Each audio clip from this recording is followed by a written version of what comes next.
the only... That's me, Father Time.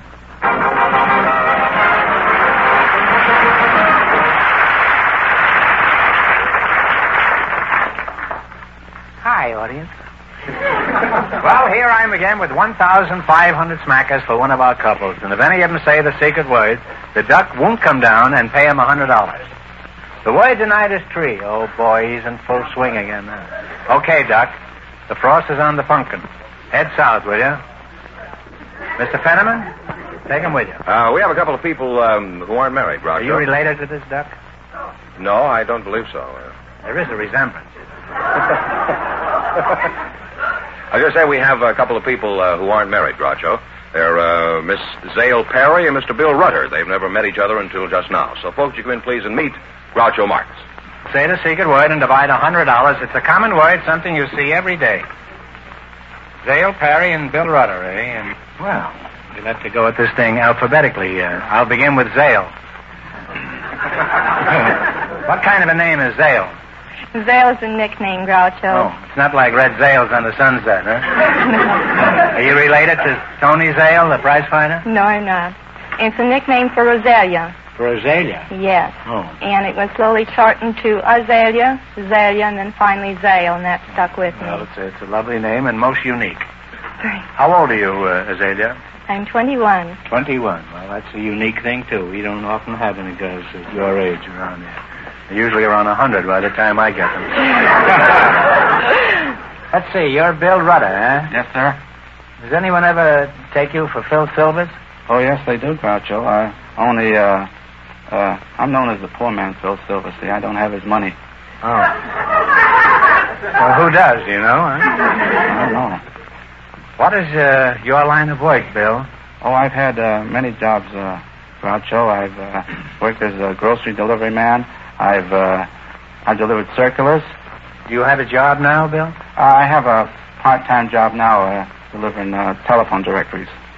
Oh, classified or just the other kind? Mostly the other kind. Well, do you find this is better than the classified? Yeah. I think so. Why is that? Well, it covers more territory. Well, that's a pretty baffling answer. Now, is that all you do? Just deliver the classified telephone? Oh no, I'm a singer too. Do you sing while you're delivering these books? No. Well, have you had any experience as a singer? Yes, I have. I've sung. I had a little bit of experience as a singer. I've sung with Wally Stouffer's orchestra and Ken Harris's orchestra, and I sung in a nightclub in Lowell, Massachusetts. And they have a nightclub in Lowell, Massachusetts? Yes, they do. When does it operate? In the daytime? Now, Zale, do you have any hobbies? For example, what do you like to do on weekends? On weekends, I skin dive, Groucho. You dive in your skin? Skin diving is a sport that has just been introduced. And to skin Oh, dive... I'm pleased to meet you. To skin dive, Groucho, it's just going beneath the surface, not more than 30 feet, with either an aqualung or just holding your breath and swimming around along with the fish. Two, we spear them and also take many movies. How far down can you dive with this rig? With the aqualung, I dove to 209 feet. Well, I admire you, Zale. It must take a lot of courage to go down that deep. Thank you. I get panicky when the barber puts my head in the sink for a shampoo.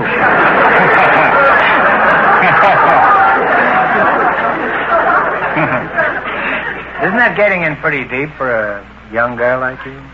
Yes, it is, Groucho. It's the women's world record. Well, congratulations.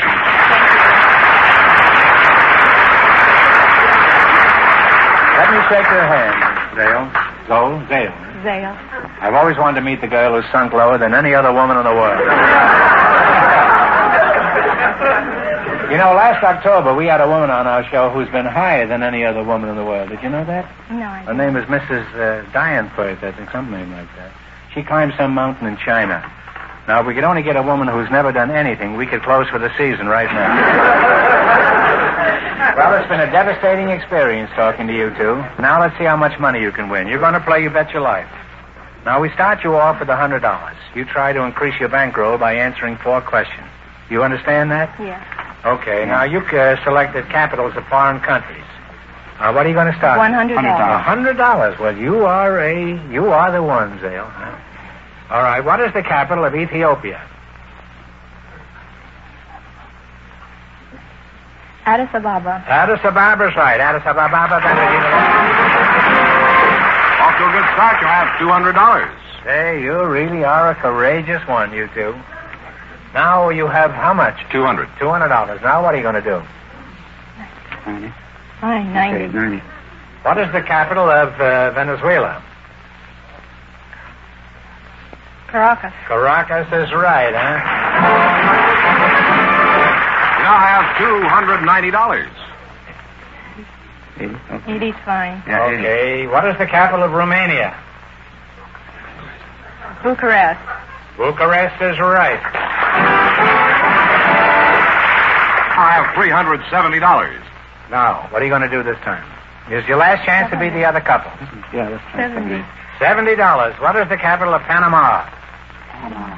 Panama. Oh, brother, this fellow is sharp. Panama City. Well, we give it to you.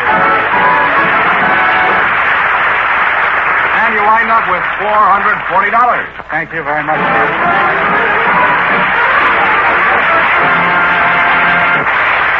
Before we went on the air, our studio audience selected Miss Gwen Anderson. Her partner is Mr. Patrick Cunningham. So, folks, would you come in, please, and meet Groucho Marx. Say the secret word and divide $100. It's a common word, something you see every day. Gwen Anderson. Well, you're a fine-looking gal. How old are you, Gwen?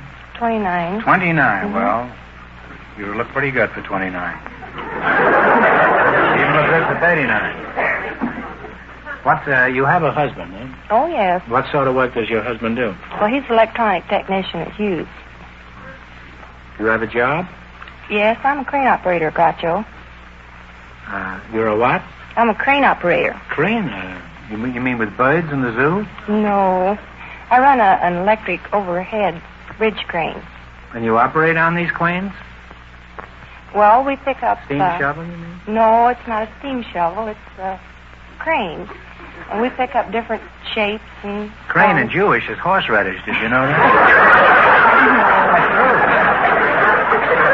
Well, it isn't at Harvey Aluminum. Well, you say this isn't a steam shovel? No, it's a crane.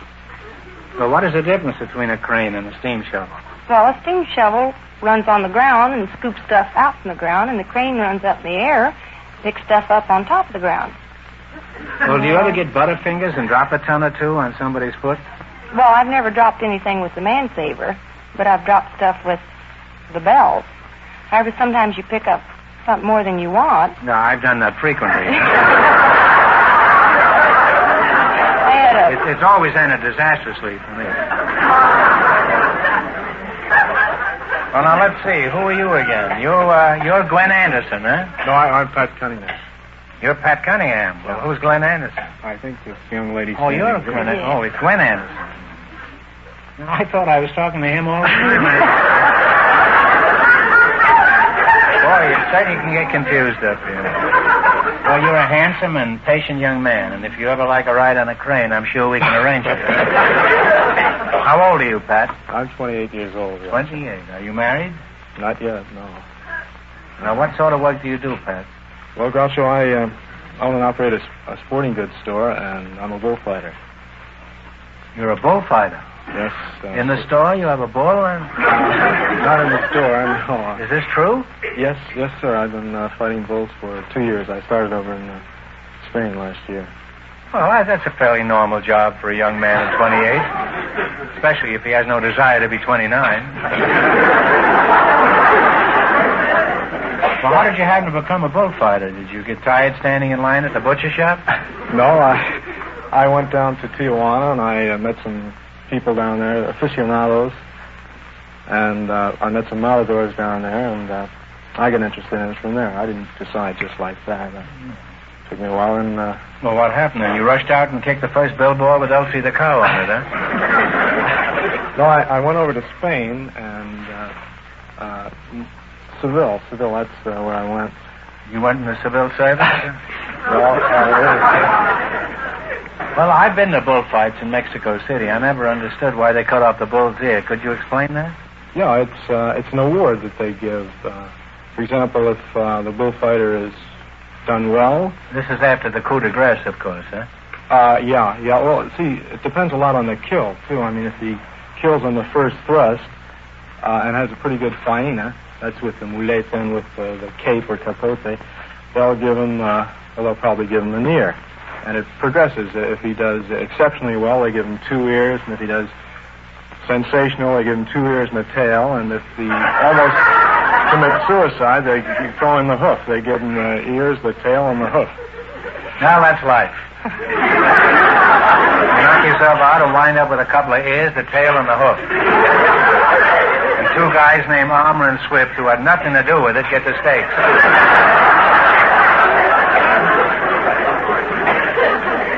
Well, you're a charming couple, and it's been an experience talking to you two. Now, let's play You Bet Your Life.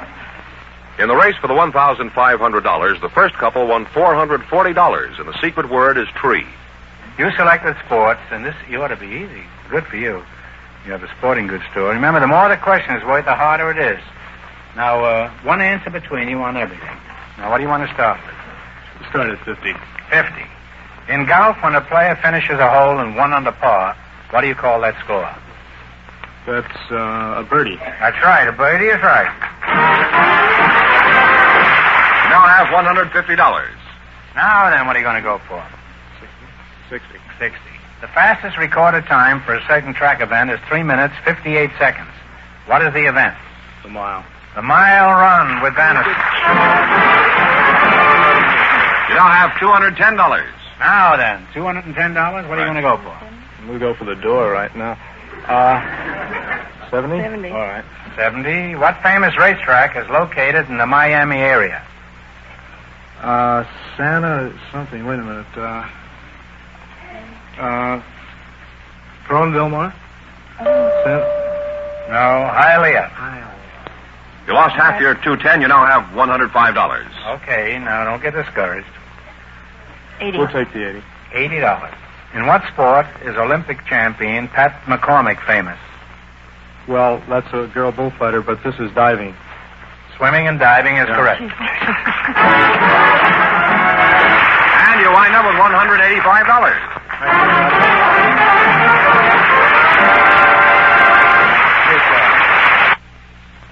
Something pretty unusual for you now. Usually, as you remember, we have just 2 people on a team. But these people sort of go together, all 4 of them. So we think it'd be a shame to split them up. So will Herman and Harmon and Leela and Lola Lovelace please come in and meet Groucho Marx? Say the secret word, and divide $100.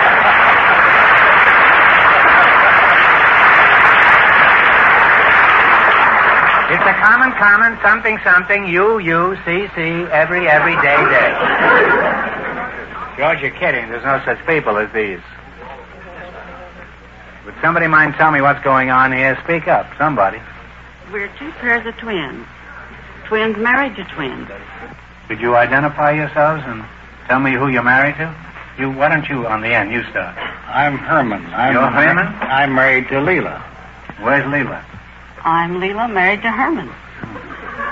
And I'm Lola, married to her. I'm Harmon, married to Lola. Yeah, I sure thought you were Leela. Well, I'm Groucho, and I'm leaving. Hyman, where are you from? St. Paul and Minneapolis, the Twin Cities? No, Carthage, Missouri. Carthage? Carthage, Missouri. What's that Harmon to say? and I were raised there. Oh. Lola? Now, where were you? Which one is Lola? I'm Lola. You're Lola. And You Leela. sure and you're I- not Herman, huh? No, I'm really Lola. How old is your sister, Leela? She's 59. And you? I'm 59. Now, how old are you, Herman? I'm 59. I'm Herman over here. Now, you may be Herman over there, but he's Herman over here. I'm 59. How long have you been married, Leela? We've been married 35 years, and we had a double ceremony. I bet the judge had a double scotch right after. Lola, you and your sister look exactly alike to me. Is there any birthmark or vaccination to distinguish you?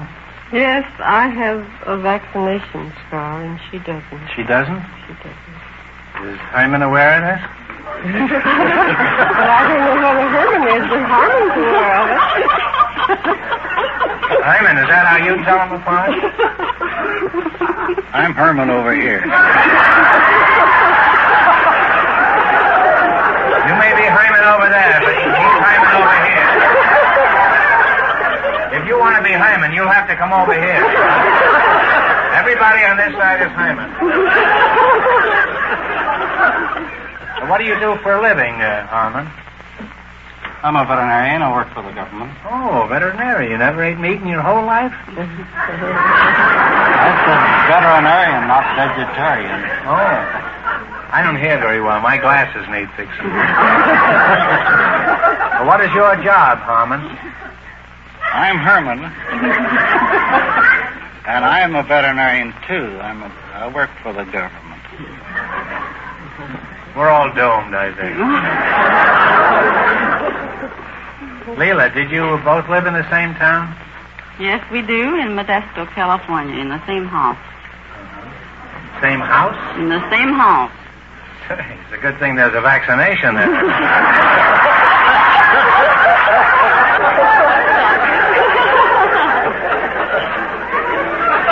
Well, could you tell us something about the way you live, Leila? We. No, I didn't mean you. I meant this one. Lola, I'm Lola. Weren't you Hyman a little while ago? I think I'm still Lola. I think I'm Leila. I know I'm loony. I don't know about We live as one family. you. Is one family? Yes, we do. We have just one bank account. We all write checks on it. We have just one family car. Oh, I think it's admirable that you can all live together in perfect harmony. However, if you ever did have a battle, it'd be confusing, wouldn't it? Nobody know who was slugging who.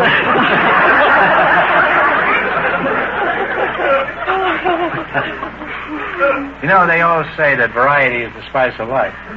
In addition to being a theatrical weekly. Now, Hyman, or Harmon, don't you ever get sick of looking at Hyman after all these years of being so close?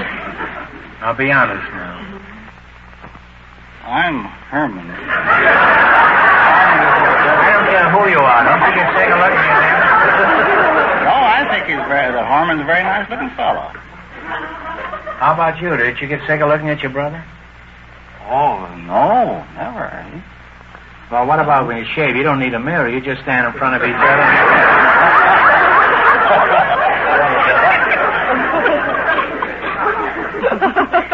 Well, you're a couple of pretty cute-looking gals. We thank you. Pretty cute-looking guys, too. Thank you.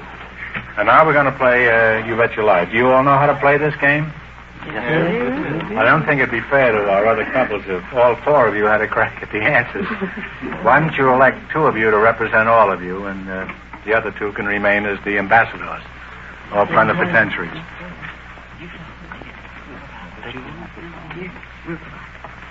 One girl and one boy, or? No.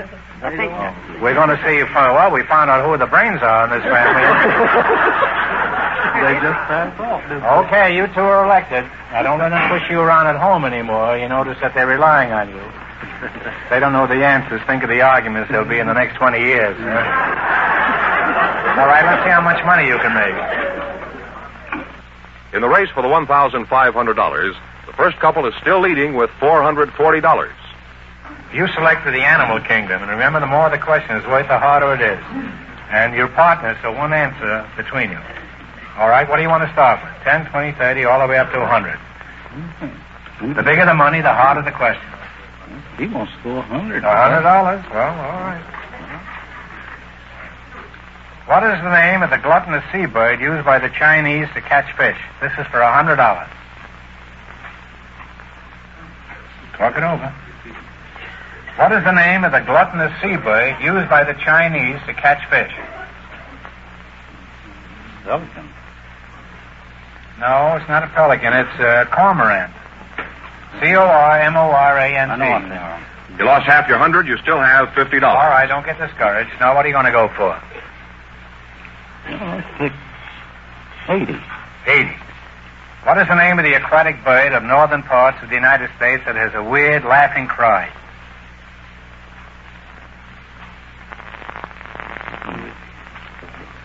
Is that the Goonie bird? Goonie? Goonie bird? Goonie? Goonie bird, they say. This isn't what I got. I have loon. Loon? Well, you lost half your 50. You now have $25. Well, keep plugging away now, kids. All right, what are you going to go for? 70? Oh, 60? yes, so. 70 will be all right. All right, what is another name for the spotted coach dog? Dalmatian? Dalmatian is right. You now have $95. Now, what are you going to go for? 90. 90?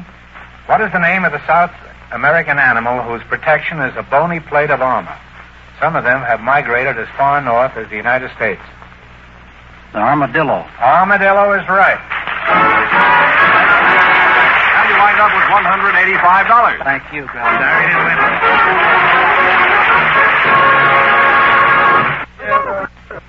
Groucho.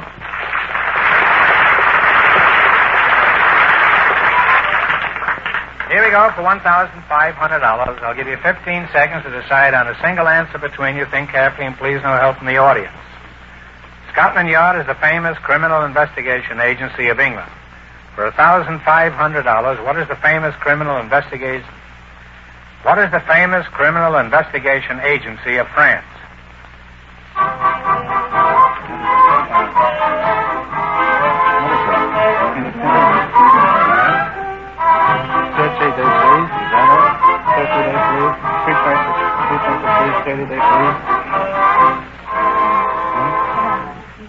All right, what is the answer you two have decided upon? Take a guess. 30-day police. Sorte is right.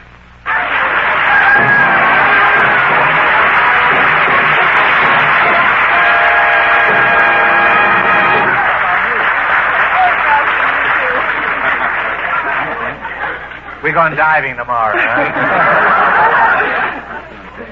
Well, you win $1,500. So, how much in the quiz, George? $440 in the quiz. That gives them a total of how much, George? $1,940. Oh.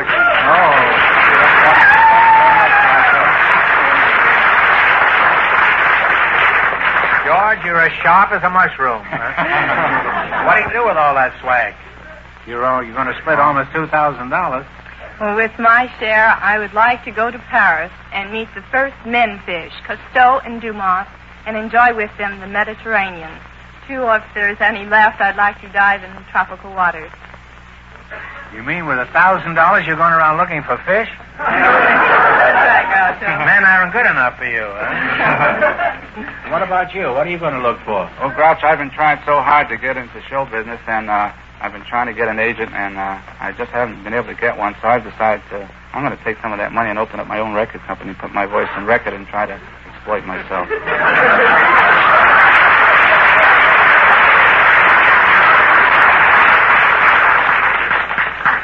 Well, I hate to see a fellow throw his money away like that.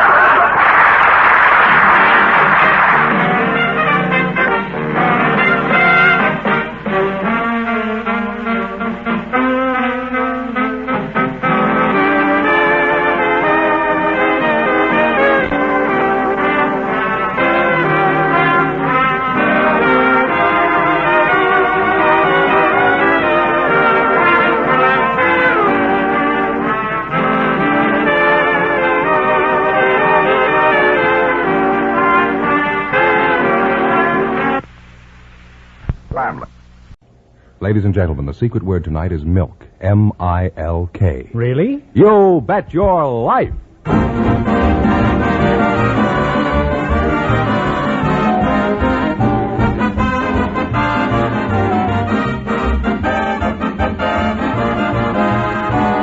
The DeSoto Plymouth Dealers of America present Groucho Marx in You Bet Your Life, the comedy quiz series produced and transcribed from Hollywood. And here he is, the one, the only... Groucho! Anybody got a dime for a cup of coffee? Oh, that's me, Groucho Marx!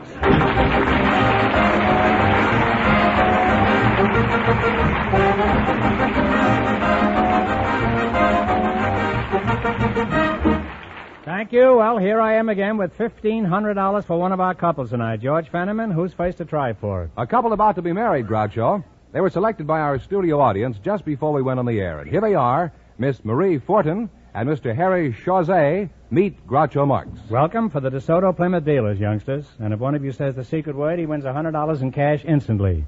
It's a common word, something you'll find around the house. Mary Fortin, is that... Fortin. Harry Chauzet, is that right? Chaussee. Chauzet. Huh? Where you from, Harry? I'm from Salix, Iowa. Where's that? Near? Any place? Oh, next Sioux City. Why did you leave your hometown, Harry? I would have come out to the west. Well, was it a good move when you left? Oh, I think so. I met Marie by coming out here. Well, answer my question. Was it a good move when you left? I made a mistake when I left my hometown.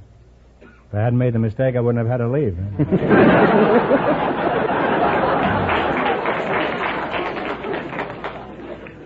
So you two are going to get hooked up, huh? Yeah. Well, that's very nice, huh? What kind of work do you do, Harry? I'm a machinist in Arabian American Oil Company, Saudi Arabia. You going over there? Yes, we're going back over there. How did you meet Superman here, Marie? Well, I met him in the first grade. We went to school together. And never had another fellow from the first grade up to now? Oh, yes. You just took him as a last resort, is that it? What about you, Harry? Have you had any other girls in the interim between the first grade and Arabia? No. That's the most lying laugh I've ever seen. Did she accept you immediately after you worked up enough courage to propose, Harry? No, not right away. You had to squeeze it out of her, huh? You remember the circumstances of his big love scene, Marie? Well, he took me dancing to various places around the city. And, he didn't ask me to marry him. He asked me if I wanted to go to Arabia.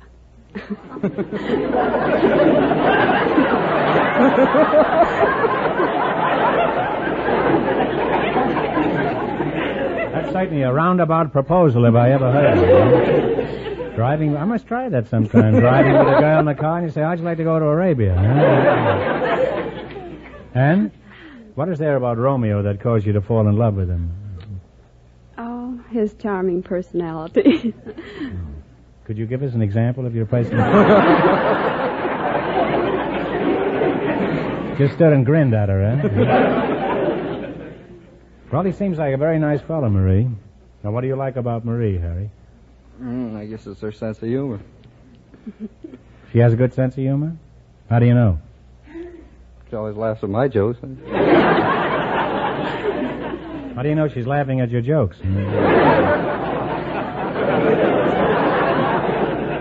How do you know it isn't the string on her corset that's tickling her? Eh? Does that ever occur to you, Harry? Eh? I don't think she wears a corset.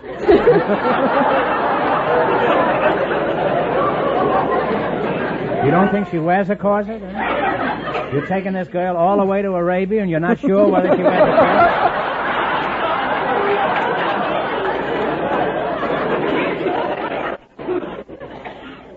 Well, you've aroused my curiosity. I'll never rest until I hear you tell a joke. Could you tell us a small joke? I don't believe I know any small ones. Well, tell us a wow, huh? Did you ever hear the one about the fellow that played on the girls' basketball team? Well, that's pretty good. I like that, huh? Is that the sort of thing you laugh at, Marie? You're supposed to say, how can a fellow play on a girls' basketball team? Oh, I see. There's more to it, huh? Well, okay. How can a fellow play on a girls' basketball team? He lied about his age.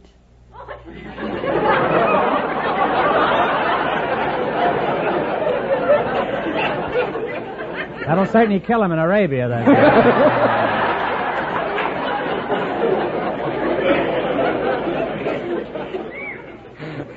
Are you going to be the jealous type of wife, Marie?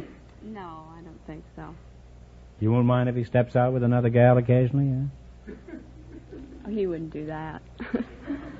Suppose you're sitting home all alone and Harry is working late at the office. You're watching the television matches on the machine. And suddenly you see Harry in the first row at the wrestling matches with a beautiful babe. What would you do? Well, that's impossible. Why is it impossible? We don't have television.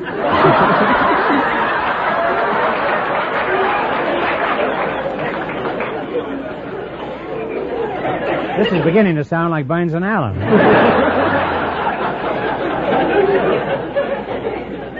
Marie, forget the television set. Suppose Harry's waking late and you go over to the Palladium and there's Harry dancing with a pretty blonde. What would you do?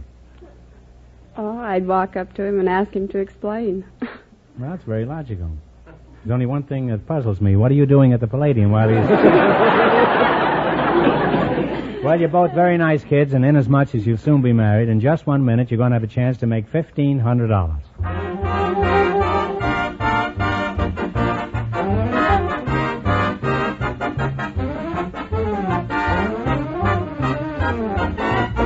Yes, tomorrow is a great day at all DeSoto Plymouth dealers. The brilliant new DeSoto is now on display, and the great Plymouth goes on display for the first time tomorrow. The great new Plymouth is a sensational new high for value in the low-priced field. But you be the judge. Look at it. Then climb into it and get the feel of this car. Put it up hills and through traffic. Give it the toughest test you know. And as for value, you'll find this good-looking royal riding car is packed with value and ready to prove it. Ignition key starting, improved air pillow ride, the quick true stops of Safeguard hydraulic brakes, the lively power of the high-compression engine, and many other features exclusive with the great new Plymouth. Now, more than ever, Plymouth is the car that likes to be compared. For beautiful new styling, for roomy comfort, for easy riding and wonderful handling, for dollar value. So meet your new Plymouth, the American beauty, tomorrow at your DeSoto Plymouth dealers.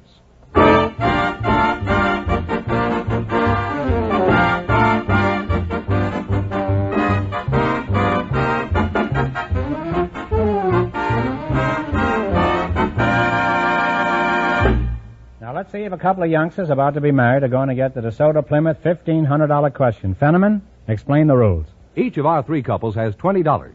They bet as much of that 20 as they want on each of 4 questions. The couple that earns the most money gets a chance at the $1,500 DeSoto Plymouth question at the end of the show. Our other 2 couples are in a waiting room off stage, so they don't know what's happening out here. Here we go. Let's see how high I can build you $20. You selected initials of organizations as your category. Is that right? Here's your first question. You have $20. How much are you going to risk? $5. What educational organization do the initials PTA stand for? Parent-Teacher Association. That's right, Parent-Teachers Association. Well, they're on their way, Groucho. They have $25. You're swinging along. You got $25. How much of the 25 you going to try? 10. What government body does AEC stand for? Atomic Energy Commission. Well, you're just wonderful, Marie, huh? They're climbing now, Groucho. They have $35. Here's your third question. You got $35. How much you going to try? 15. $15. For what informative organization do the initials INS stand for? INS.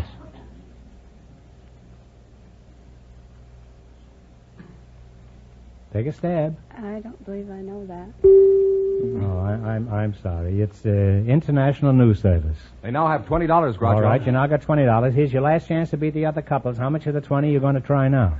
20.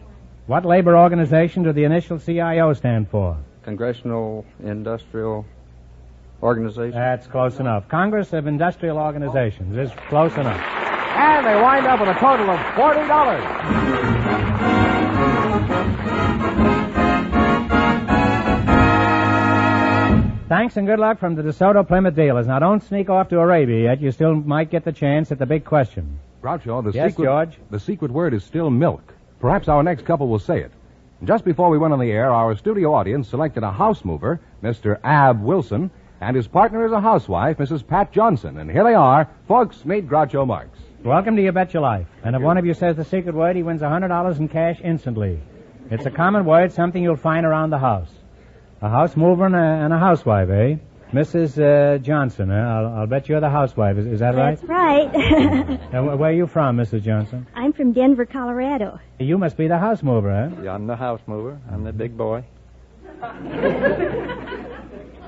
Ab Wilson is. That's right. What does Ab stand for? Is that Abe? Just Ab. That's Ab. Well, I never heard that name. Is that a derivative of Abe or Abner or what?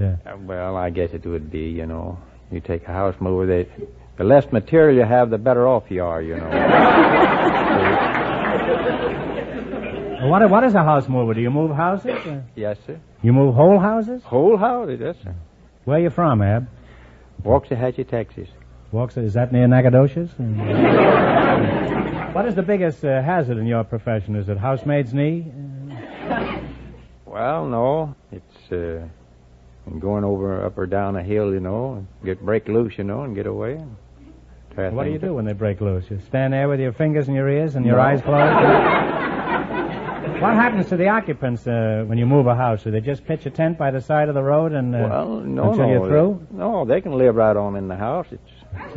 Suppose they're moving in a house and the husband is still in the bathtub. Well, take him right along. You don't spill no water. He might step right out of the tub into the lobby of the Biltmore Hotel. How long have you been moving houses? About 40 years. Mm-hmm. Can you move any building? Yes, sir.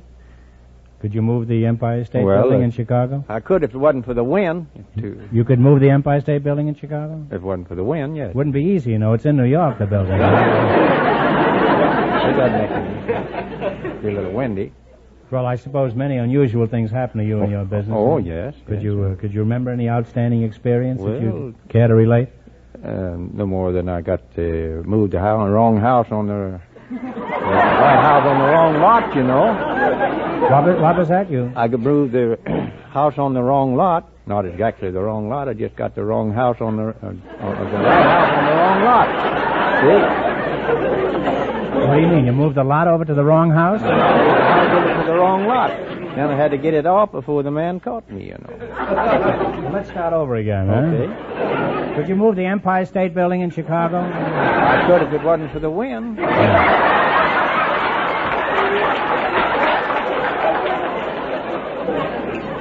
Even though it's in Cleveland? What's the difference? Well, thanks to you, Ab, I know all about house moving. Now, you two are going to get a chance to play You Bet Your Life for $1,500. You run your $20 no more than the other couples, and you get a chance at the big DeSoto Plymouth question later. Fenneman's offstage to remind our listeners how much the first couple won. The couple about to be married won $40. Here we go. Let's see how high I can build you $20. You selected famous dogs as your category. Is that right? Now, here's your first question. You have $20. How much do you want to bet? And talk right up. $10. Okay. What's the name of the famous collie dog that stars in motion pictures? Let's see. Scotty. Is that? Oh, I'm sorry. The answer is Lassie. They now have $10. How much of the $10 will you try? 5. What's the name of Blondie and Dagwood's dog?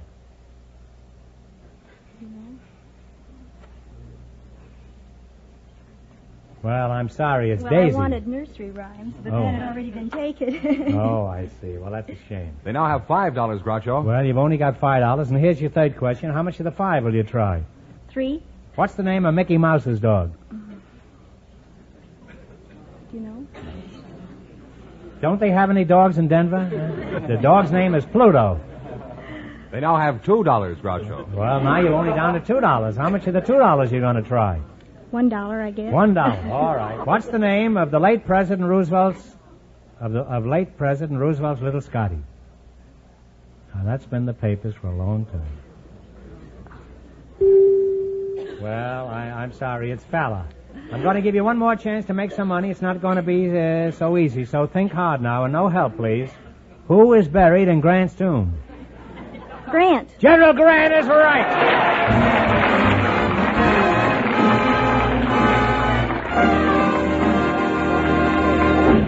Thanks and good luck from the DeSoto Plymouth dealers. Now, it won't be long before we know who's going to earn the chance at the $1,500 DeSoto Plymouth question. George, who's leading at this point? The young couple are ahead with $40, and the secret word is still milk.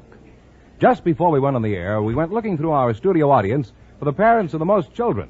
And here come the mother and the father who were chosen. Mr. and Mrs. Marion D. Story meet Groucho Marx. Welcome, youngsters, for the DeSoto Plymouth dealers.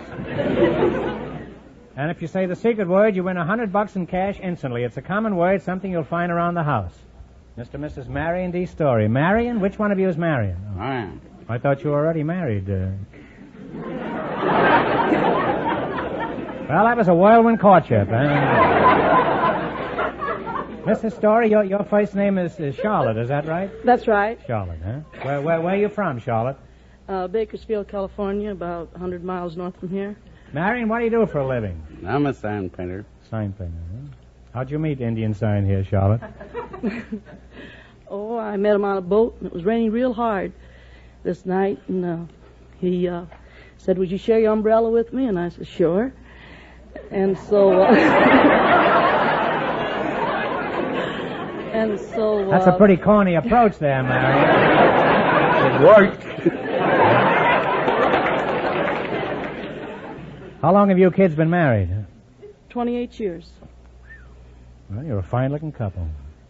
Now, Mr. Story, according to Fenneman, you two are up here because you're the parents of the largest family. Is that correct? I guess I am. Yes, it is. You mean you only guess you have a large family? No. Haven't you counted the livestock lately? There's no question about the family. It's just a question why you're up here, huh? Mr. Story, how many times have you been a mother? 20 times.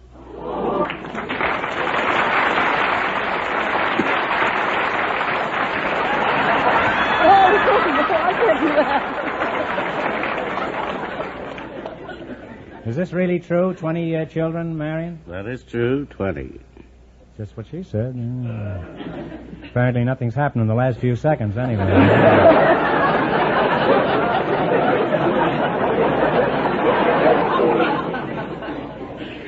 Well, Mr. Story, my hat, if it was on, would now be off to you. You're a remarkable woman, huh? Tell me, Popsicle, when you see a lot of kids around your house, how do you know if they're all yours? I remember faces.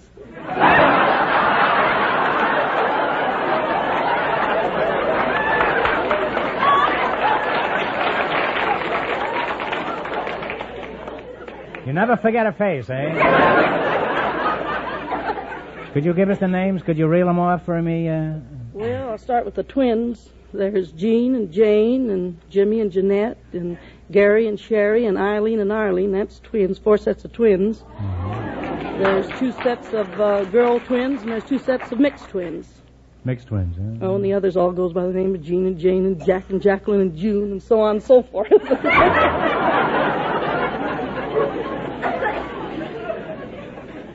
How old are the children, Mrs. Story? Well, the oldest is from 27 to 3 years old.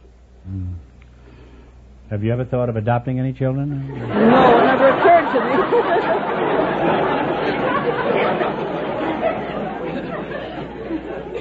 Tell me, Pop, with each new kid, do you go around passing out cigars? Well, I used to. I stopped at about a dozen.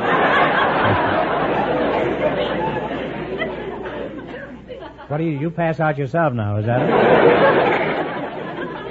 Well, tell me, Pop. Pop, that's the understatement of the year. Paul Bunyan, if you can't remember all the names, how do you know who to call when you want something? Well, if I want one of the boys, I just say, son. Aren't you afraid of getting trampled in the rush?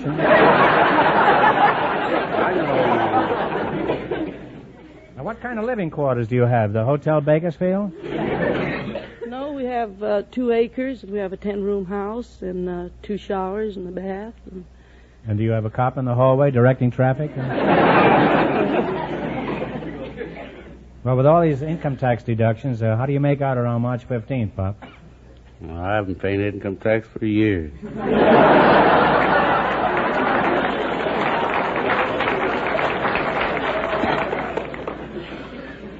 You wouldn't want to loan me about 8 kids, huh? How do you manage to feed 20 kids? Do you do it in shifts? Well, that's easy. I have a budget, and I buy everything wholesale, and I start breakfast at 5 o'clock in the morning. I get all the working ones off to work, and then I've got 10 to get off for school, and I got some home, and I finally get through about 7 o'clock at night, and then... What's your grocery bill amount to every week, Charlotte? That's not too personal a question. Well, it runs to $100 a week. And Suppose the family's having lunch on Sunday. What would you ordinarily find on the table? well, Besides a few of the children, huh? The children are all there. Well, I'll take Thanksgiving Day. Well, we had 2 30-pound turkeys, and we had 20 pounds of roast chicken, and we had a gallon of mashed potatoes, and 14 pumpkin pies, and 8 mince pies, and 6 cranberry pies, and We had gallons pie. of salads, and And what do you use for toothpicks? A redwood log? Marion, tell me, as the father of 20 kids, have you had any unusual or unforgettable experience?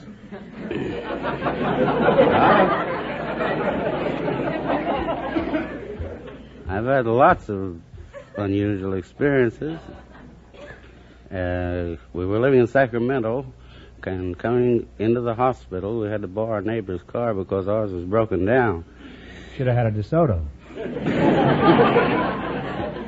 Well, anyway, we came to the American River Bridge. As we got to the first approach, why, Mama says, "Take it easy, Pop." So we had the car stopped, and one baby was born. And I said, "Well, go ahead now. We get to the hospital fast." So the driver got in. We started, and we got to the other end of the bridge. Mama says, "Take it easy, Pop."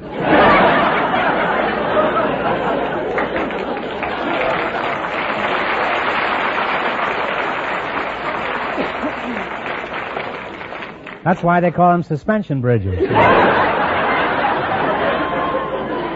I'll detour bridges hereafter. What about you, Mrs. Story? Have you had an unusual experience?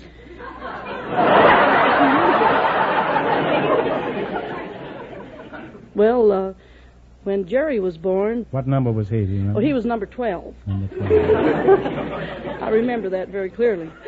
What were I they got to- out of the hospital and I went home. Well, there was 11 down with the whooping cough and measles. So, You never realized that night when you were on the bay and it was raining and you had the umbrella that all this was going to happen. oh, no, no, no. Well, that'll teach you, Mrs. Story. Never carry an umbrella when it's raining. Well, it's really been inspiring having you two here tonight. And, Mrs. Story, you have every right to be the proudest mother in the country. Now, you're going to play the DeSoto Plymouth game, you bet your life. If you beat our other two couples, you get a crack at the $1,500 question. I can't tell you how much they won, but George is off stage to remind our listeners. The young engaged couple is still ahead with $40. Here we go. Let's see how high I can build you $20. You selected nursery rhymes as your category. Is that right? And that's a subject you ought to know a great deal about. You have $20, and how much you going to try? 10. Who called for his fiddler's 3? Old King Cole. Old King Cole is right. And they're on their way, Groucho, with $30. All right, you got $30. Remember, you're going for $1,500 tonight. How much of the 30 you going to try? 25. 25. Who was asleep under the haystack when he should have been tending sheep? Come on now.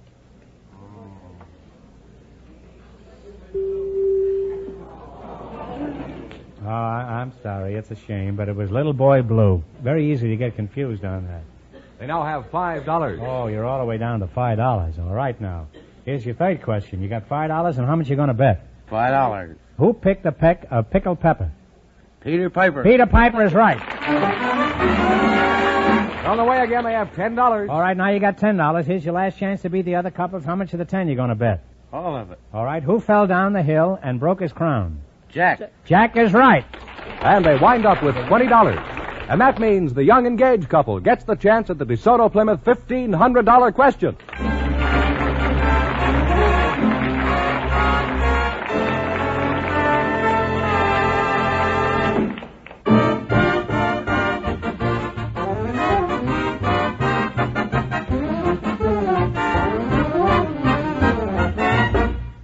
You've got to see it to believe it. You've got to drive it to appreciate it. Yes, that's the new Plymouth. The great new Plymouth that's packed with value and ready to prove it. Prove this to yourself tomorrow at your DeSoto Plymouth dealers. Let your dealer arrange a demonstration drive. Then compare. Compare the value in this great new car with that in other leading low-priced cars. Compare the new beauty and style, the easy riding and wonderful handling, The great engineering that makes it the low-priced car most like high-priced cars. Check the prompt convenience of Plymouth's ignition key starting, the flashing getaway power of the high-compression engine, the soft velvet stops of Safeguard hydraulic brakes, the protection of safety rim wheels, and many other exclusive Plymouth features. Yes, check and compare. For beauty, for power, for room, for riding comfort. Plymouth, now more than ever, the car that likes to be compared. See this great new Plymouth, the American beauty, at your DeSoto Plymouth dealers tomorrow. And while you're there, don't miss seeing the brilliant new DeSoto as well, a car that's truly new, with new features from bumper to bumper, the finest car that has ever borne the name DeSoto. Learn why your DeSoto Plymouth dealer is so proud of the two superb cars he has on display, the great new Plymouth and the brilliant new DeSoto.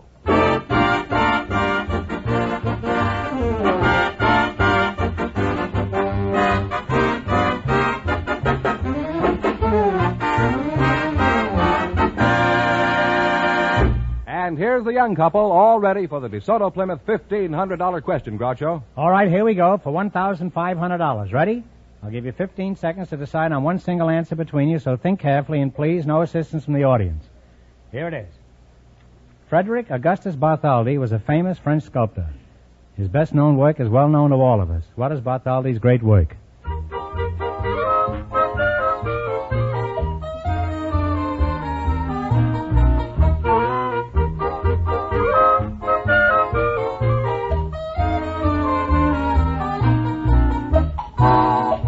Statue of Liberty? Statue of Liberty is right.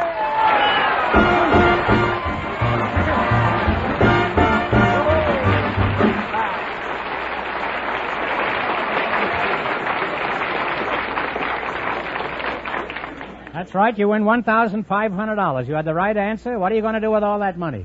I'll give it all to Marie. And what are you going to do with it, Marie? I'll take care of it. Oh.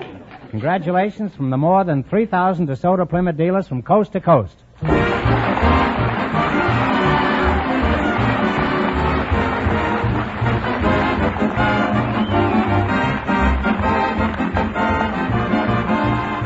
You Bet Your Life is a John Goodell production, transcribed from Hollywood, directed by Bob Dwan and Bernie Smith, music by Jerry Fielding. Be sure to tune in again next Wednesday night at this time for the Groucho Marx Show, You Bet Your Life, presented by the more than 3,000 DeSoto Plymouth dealers of America. And remember, all dealers who sell DeSoto also sell Plymouth. Two great cars, both products of the Chrysler Corporation. And don't forget, next week's big question will be worth $1,000. Well, it's almost time for the Bing Crosby Show, and tonight I understand his guest star will be that incomparable comedian of You Bet Your Life. Hey, that's me, Groucho Marx. See you again in a few minutes, folks, and remember, just be sure to see your DeSoto Plymouth dealer.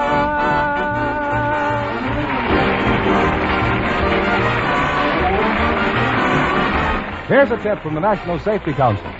When you're in your car, be a wise driver, not a wise guy. This is George Fenneman signing off for the more than 3,000 DeSoto Plymouth dealers from coast to coast.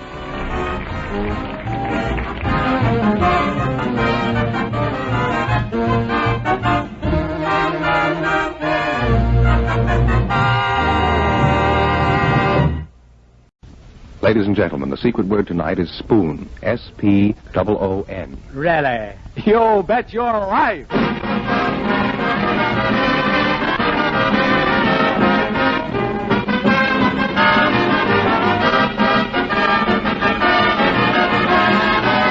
The DeSoto Plymouth Dealers of America present Groucho Marx in You Bet Your Life, the comedy quiz series produced and transcribed from Hollywood. And here he is, the one, the only... Groucho, sorry. My name's Yasmin Khan.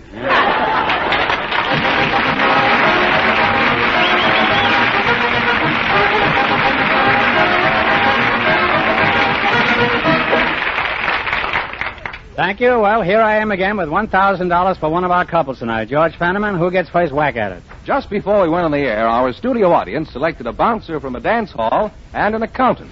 And here they are, Mr. Alan Landman and bouncer Bill Graves meet Groucho Marx. Welcome, gentlemen. You bet your life. And if one of you says the DeSoto Plymouth secret word, he wins $100 instantly. It's a common word, something you'll find around the house. Mr. Bill, Graves. Bill Graves, huh? You're a bouncer at a dance hall? Yes, sir. Where you from, Bill? I'm from within a stone's throw of the Churchill Downs in Lexington, Kentucky. Mm-hmm. And what do you do? You throw stones around there? Oh, I throw stones, yes, sir.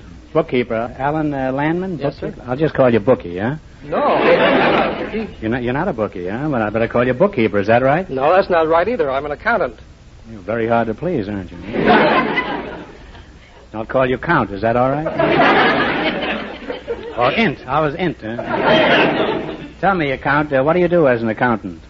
Oh, I make income tax returns out for people, give them general advice on their financial statements, and audit their books. You keep books, and I'll just call you Bookie, huh? And if you get raided, don't come running to me. Huh? Where are you from, Bookie? I was born within a stone's throw of the Fulton Fish Market in New York.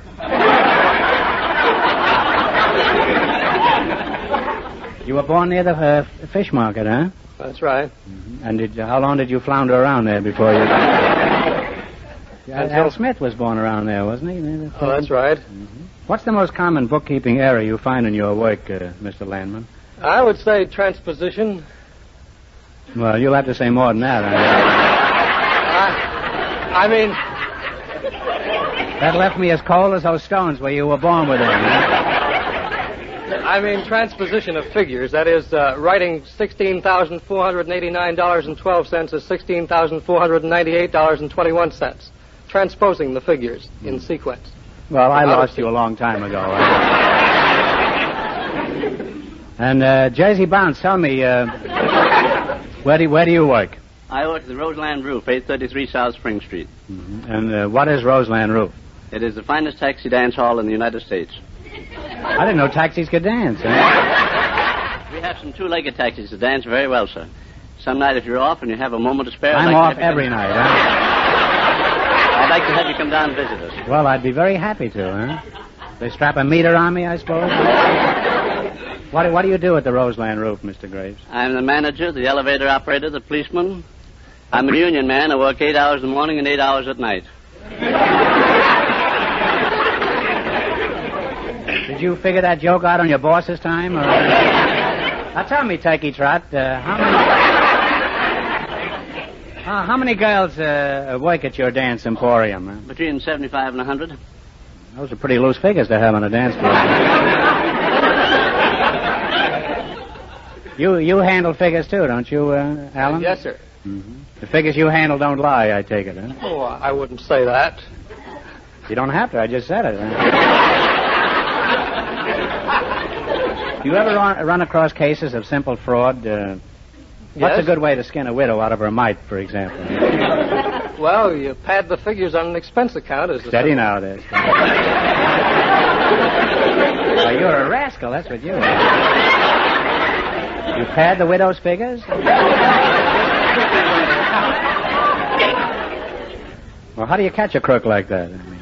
Oh, you just use your logic. For example, if a guy submitted an expense account showing that he was in the Sahara Desert and that he entertained some people at a nightclub there for $187.50, you Is there a nightclub in the Sahara Desert? Not that I know of.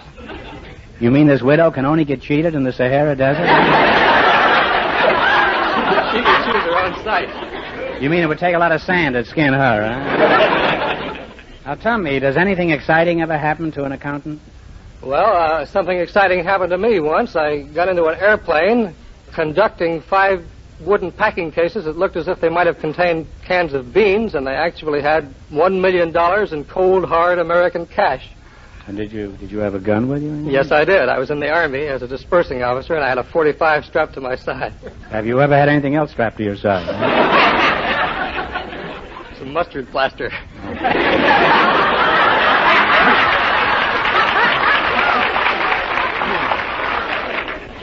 Well, there's worse things than that to be stuck with, you know. Now tell me, Bouncer, in your job, does anything unusual ever happen? Oh, not a great deal. How much do you charge for a dance at your... 12 cents a minute. Why are your dances only a minute long? Well, we can give the people more for the money and give them more dancing. fairly shifty answer there. I'm a Scotchman. You get a faster turnover, is that it? Faster turnover, is it? Yes, sir. They must turn over like a propeller in your place. Now, do these people pop in just to dance for 1 minute? Or... Some come in and sit around night after night, and all they do is dance the free dancers. What night are the free dances? What do they talk about, the ones that don't dance? Have you any they talk notion about general subjects, not what you think. How do you know what I'm thinking? How many fights do you have to stop in a night on an average? Since I've been with Roseland for the last 20 years, we've never had a fight in the place. Now, what do they do, go out in the alley and slug each other? I worked in a place one time where we had to close on Sundays to pump the blood out of the cellar.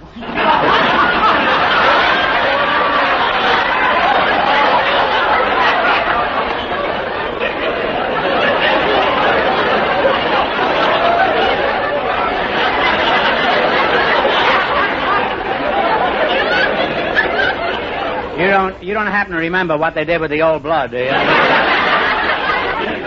Well, you two make an extremely interesting couple, and we're happy to have you with us tonight. You're both experts on figures. Now, in just 1 minute, you're going to try for the DeSoto Plymouth $1,000 question.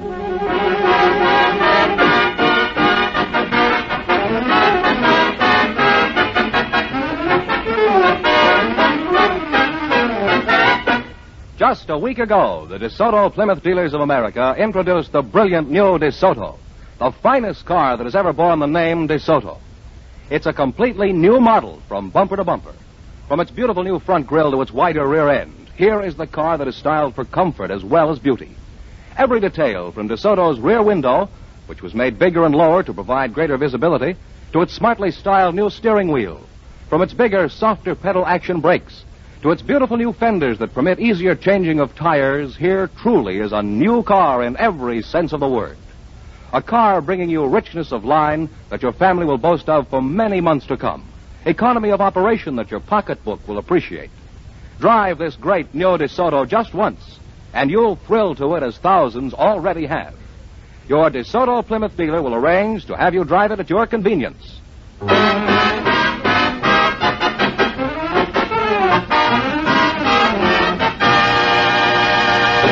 Now, let's see if a bookkeeper and a bouncer will get the chance at the $1,000. Fenneman, tell them the rules of You Bet Your Life. Each of our three couples has $20. They bet as much of that 20 as they want on each of 4 questions. The couple that earns the most money gets a chance at the DeSoto Plymouth $1,000 question at the end of the show.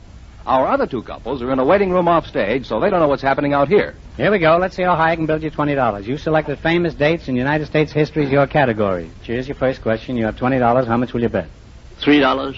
No, let's make it Here's 10. a fellow lived near a racetrack, huh? He said make it 10. Make it 10. Is that okay Make with it you, 10 Bill? is fine. Okay.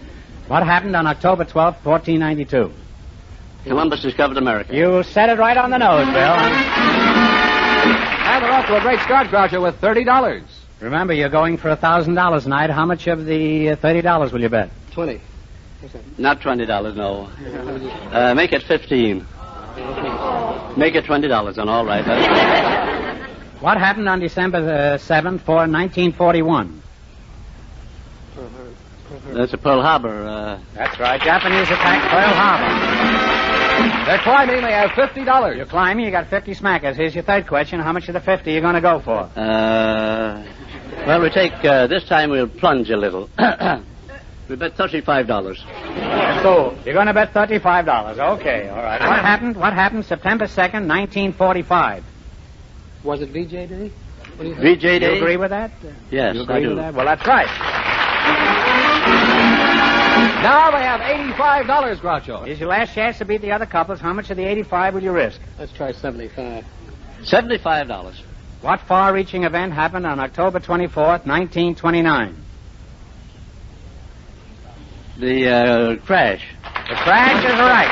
And they wind up with a grand total of $160.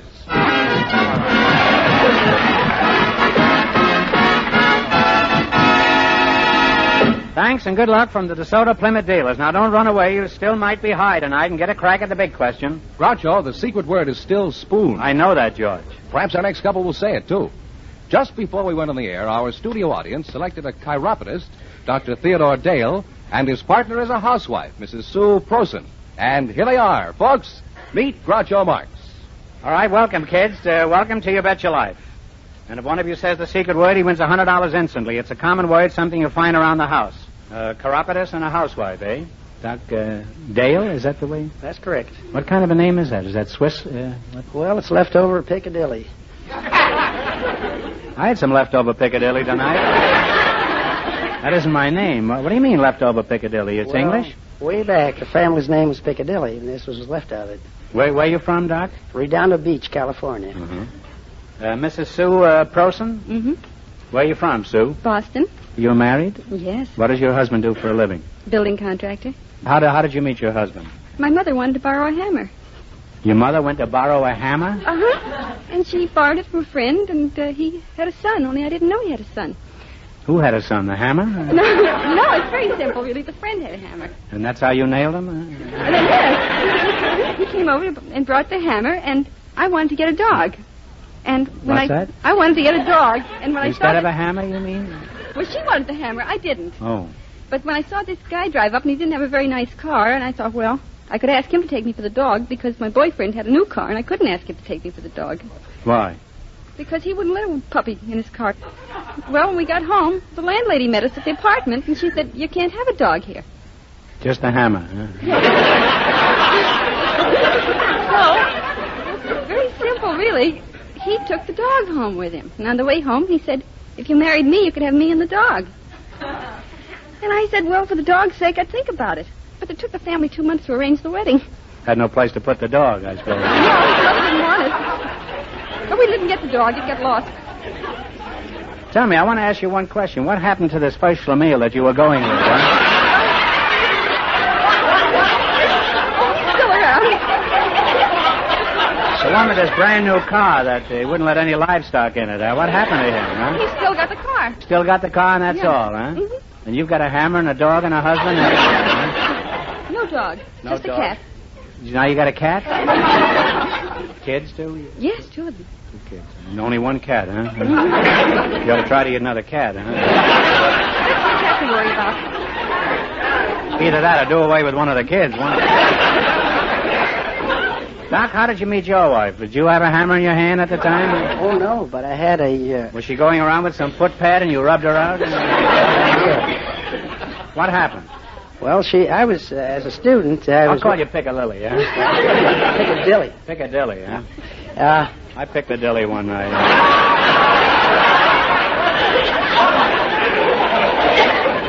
Well, anyway... I was a student at the foot clinics of New York, and my wife was a patient. And she was kind of cute at the time, and she'll appreciate the way you qualified that compliment.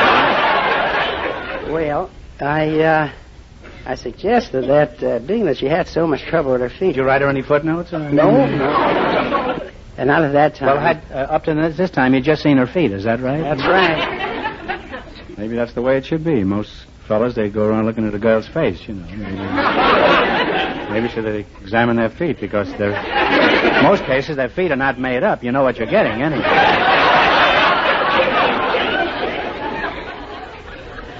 You two have 2 of the most romantic stories I've ever heard. A pussycat in an old car and a foot doctor. Now tell me, Hotfoot, how did you happen to become a chiropodist? Were you at the foot of your class in school, or? Well, I started at the foot and thought in this profession I might work my way up. Mm-hmm. You were eventually going to become a dentist, is that?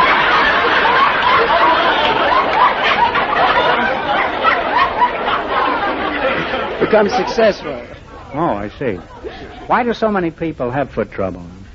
A lot of it's traced back to childhood. And very few parents will take the trouble to take their children to have their feet examined, and you find that 60% of children have foot trouble. Well, what kind of feet do you treat? Any kind. Any kind of feet? I wish you'd come over to my house. My piano is getting pigeon-toed, the legs. Well, what's the chief reason that people come to your office? Their feet hurt. Well, you ask a silly question, you get a silly answer. I knew if I talked to a chiropodist, sooner or later I'd put my foot in it. You mean people have trouble with their dogs, is that it? That's right. And you take care of their dogs? I sure do. Well, then actually you're a veterinarian, huh? No, I'm a chiropodist. What's the matter, Doc? Didn't you like that joke? Oh, I thought, well, it's corny. What was that? Corny. Corny joke. Well, you ought to know. You're an expert on corns.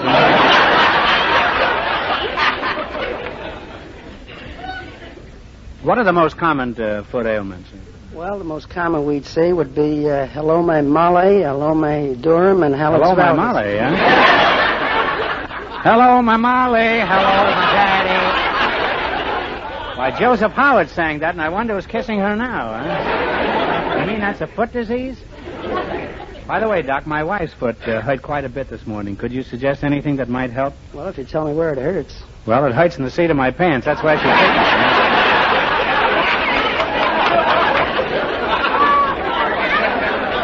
I tricked you into that one. Well, you made a very interesting and instructive team, and we enjoyed having you here. Now, you're going to have a chance to make money hand over foot, Doc. You're going to play You Bet Your Life. All you got to do is run your $20 into more than the other couples, and you get a chance at the DeSoto Plymouth $1,000 question later on. Fenneman's off stage to remind our listeners how much the first couple won. The accountant and the ballroom bouncer won $160. Here we go. Let's see how high I can build you $20. You selected bowl games, B-O-W-L. Now you got $20. How much are you going to try? 10. Talk right up into the microphones. Because over 300 people are listening here tonight. All right. In what city is the Sugar Bowl game played? Sugar Bowl, New Orleans. In New Orleans is right. And they're on their way with $30, Groucho. See how easy it is? Now you got $30. Remember, you're going for $1,000 tonight. Now, how much of the 30 are you going to risk? 20. Where is the Orange Bowl game played? Miami, Florida. Miami is right. And now they have $50. Now you got 50. Here's your third question. How much of the 50 are you going to try? 30.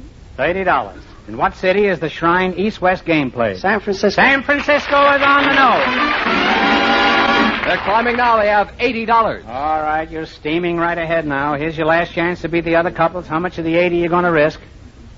Talk up. Talk right up. Into the microphone. She wants to bet 60. She wants to bet 60, and how much do you want to bet?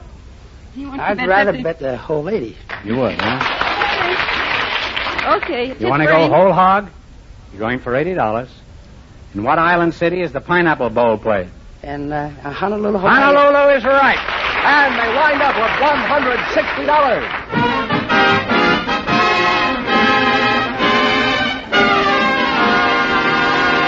Thanks and good luck from the DeSoto Plymouth dealers. Now, pretty soon we're going to know who's going to earn the chance at the $1,000 question. George, who's ahead so far? Well, nobody's ahead so far. Nobody's ahead so far. Both the first couples have $160. You mean they're neck and neck? They're neck and neck. Well, let's hope they don't do any neck and neck in here, huh? And let's not forget that the DeSoto Plymouth secret word is still spoon. Say, Groucho, we have a surprise for you. Our final couple is an Irish war bride and her husband. And here they are. Mr. and Mrs. Wysowski, meet Groucho Marx. Welcome for the DeSoto Plymouth dealers, youngsters. And if you say the secret word, you win $100 in cash instantly. It's a common word, something you'll find around the house. Mrs. Wysowski, you're an Irish bride? Yes. Wysowski, you're one of the Notre Dame Irish. Faith and Begar and Barry Fitzgerald. Sure, and it's a fine thing to be after having you here with us here tonight. Huh? How's my brogue? Oh. They don't talk that way where I come from. They also don't talk that way where I come from. Well,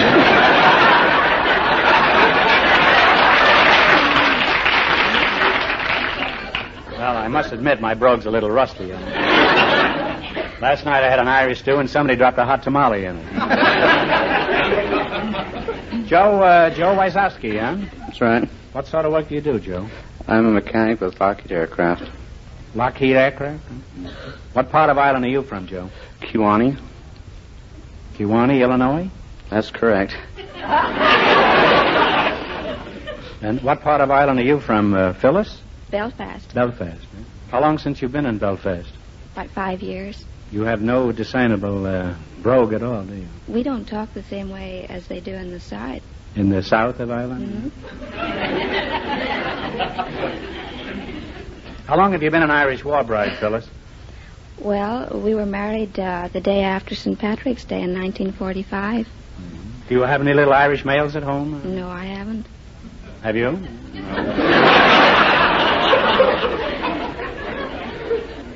Joe, me lad, how long have you been married? I got married when Phyllis did.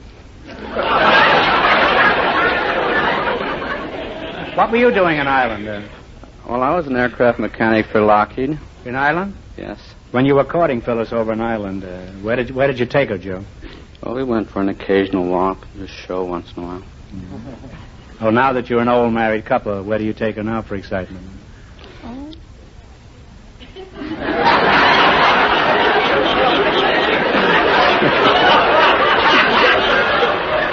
I think that's the look that won her, huh? That was a real Barry Fitzgerald look, wasn't it? Where do you take her now that you're married, Joe? Don't sneak out of this. I want an answer here. Well, we still go for the occasional walk and the show once in a while. Say, you're in a rut, aren't you? Now, before you met Joe here, how many nice Irish bucks were you engaged to, Phyllis? None. I was too young.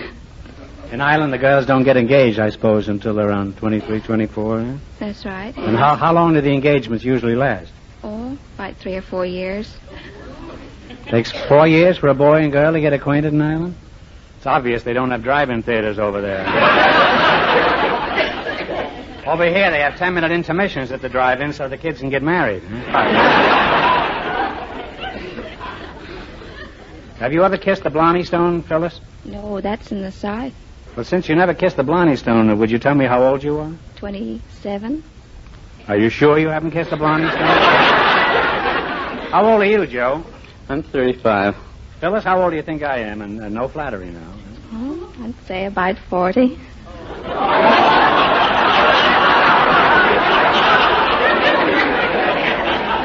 Are you sure there's no Blarney Stone in the north of Ireland? If you were a pinball machine right now, you'd light up and say tilt. Joe, you look a little more practical. How old do you think I am? Oh, I'd say you're going on 50. No, I'm going on penicillin.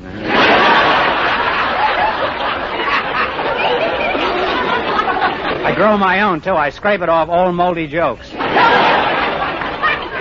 Well, you each made a pretty close guess, 40 and 50. That's 90. That's about right. Well, this has been inspiring having you here tonight, Aaron Gobra, as we Celts always say.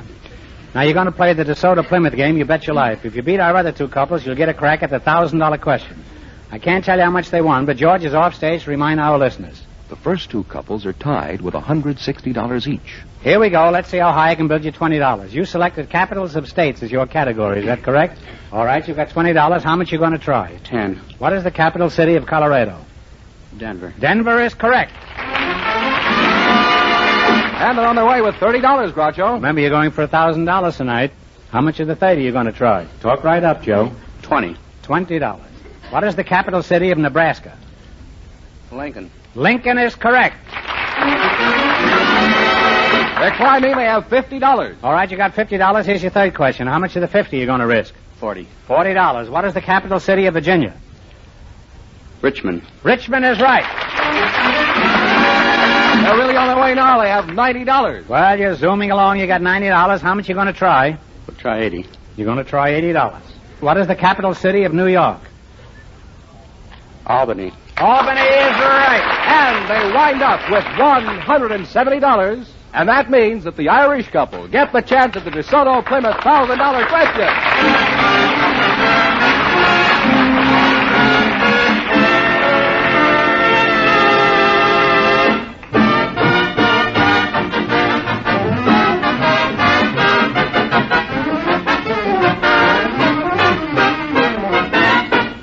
It's new. It's beautifully new. It's packed with value and ready to prove it. Yes, that's the beautiful new Plymouth. Now, more than ever, the car that likes to be compared. Drive it. Give it the toughest test you can think of, uphill and through traffic. Let your DeSoto Plymouth dealer arrange a demonstration ride tomorrow. Then compare. Compare the value in this beautifully new Plymouth with that in other leading low-priced cars. Check the convenience of Plymouth's ignition key starting, the lively power of the high-compression engine, The soft velvet stops of Safeguard hydraulic brakes, the protection of safety rim wheels, and many other exclusive Plymouth features. Yes, check and compare. For beauty, for room, for riding comfort. Now, more than ever, the new Plymouth is the car that likes to be compared. The car that's packed with value and ready to prove it. This beautiful new Plymouth, the American Beauty, is on display at all authorized DeSoto Plymouth dealers.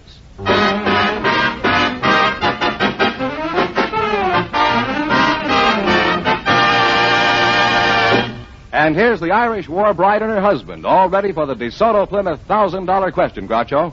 All right, here we go for $1,000. Ready? I'll give you 15 seconds to decide on one single answer between you, so think carefully and please, no help from the audience. Here it is. The Star-Spangled Banner was written in 1814 and became our official national anthem in 1931. Before the Star-Spangled Banner was written, what song was considered the national anthem of the United States?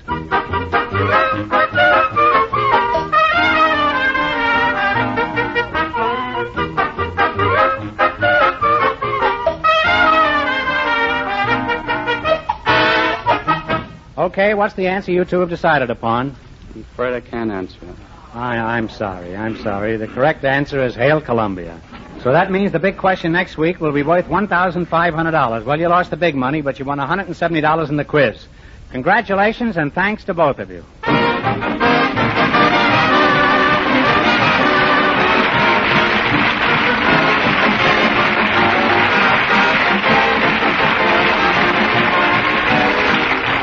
You Bet Your Life is a John Goodell production, transcribed from Hollywood, directed by Bob Dwan and Bernie Smith. Music by Jerry Fielding. Be sure to tune in again next Wednesday night at this time for the Groucho Marx Show, You Bet Your Life. Presented by the more than 3,000 DeSoto Plymouth dealers of America. And remember, all dealers who sell DeSoto also sell Plymouth. Two great cars, both products of the Chrysler Corporation. And don't forget, next week's big question will be worth $1,500. Well, it's time for Bing Crosby, so good night, folks. And remember, just be sure to see your DeSoto Plymouth dealer.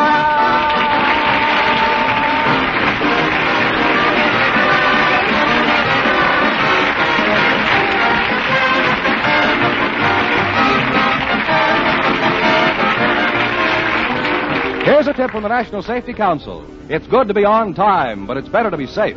This is George Fenneman signing off for the more than 3,000 DeSoto Plymouth dealers from coast to coast.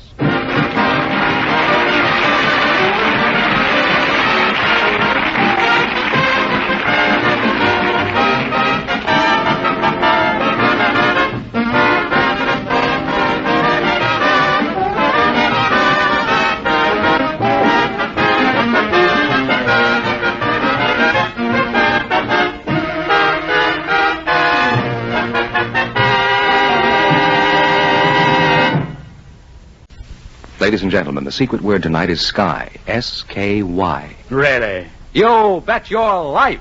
The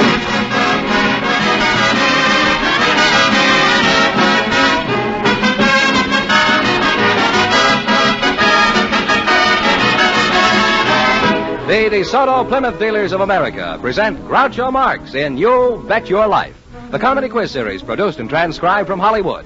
And here he is, the one, the only... I wonder whatever happened to that red-headed girl. Oh, that's me, Groucho Marx.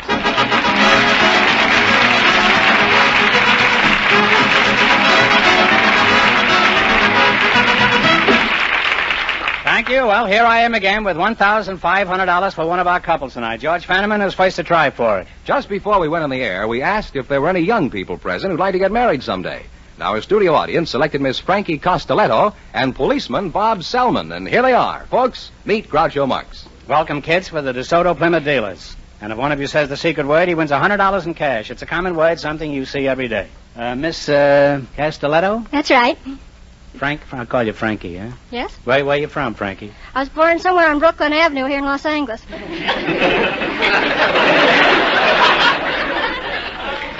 What do you mean you were born somewhere along Brooklyn Avenue? Well, we were going to the hospital, and I know that on my birth certificate it just says Brooklyn Avenue. Do you root for the Dodgers? How old are you, Frankie? 25. Very young-looking girl for 25. And police, you're a policeman? Yes, sir. Mr. Selman, Bob Selman. Yes, sir. How old are you? I'm 27, Groucho. Where are you from? I was born on Lake Superior, in Duluth, Minnesota. You were born on Lake Superior? Yes, sir. I was born on the lake. What are you, a whitefish? What do you mean you were born on Lake Superior? Well, I was born on Lake Superior. My folks were on a fishing trip, and... Did your old man go on fishing while this was And what do you do for a living? I'm a librarian. What kind of a librarian are you? Public librarian. Now, what's the difference between a public library and a private library?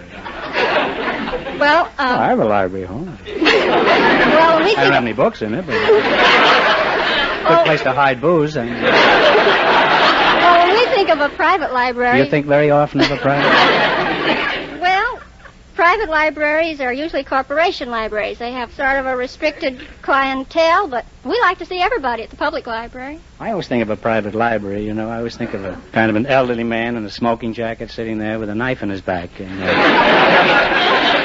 usually around midnight. They never read, those fellas. They're always sitting there with knives in their back. You're not married, huh? No, I'm not married. Bob, why aren't you married? Not on my salary, Groucho. Would you like to get married, Bob? Someday I plan to, yes, sir. When? Well, as soon as I can afford it. You mean you're going to stay a bachelor all your life? Have you ever thought of including Frankie here in your plans? Well, I just met her, Groucho. Well, you're a cop, aren't you? Wait till she breaks the law and then pinch her.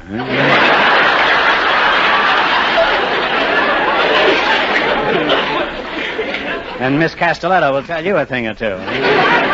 You're still a policeman, aren't you, Bob? Yes, sir. What kind of a cop are you? I'm a probationary officer. You're on probation? Why is that? Well, you're on your probation, Groucho, until you've proven yourself to your superior officers. You're under constant observation? Yes, sir. I'm under constant observation. Mm-hmm. You mean you cracked? No, sir. I have to prove myself first. You have to watch yourself every minute, huh? Watch myself every minute. And while you're admiring yourself in the clothing store, across the street, the crooks are robbing the bank, I suppose. Miss Castelletto, what do you think of a man who's half-cracked, under observation, and goes around pinching people? I think he's cute.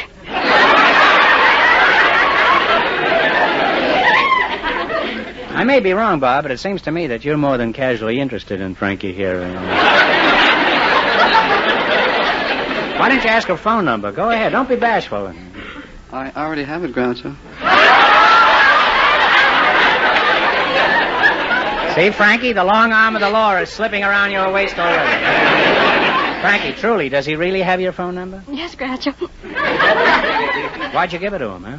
I don't know. He asked me. I'm used to answering questions. The training these young policemen get nowadays. Remember, she's a librarian there now, Bob. Yes, she can read you like a book. Well, I've kidded our policeman tonight, but he knows I didn't mean a word of it. I'm sure we've become old and trusted friends, Bob. Yes, sir. And eventually we'll spend a lot of time together. Now, in just 1 minute, the two of you will play You Bet Your Life for the DeSoto Plymouth $1,500 question.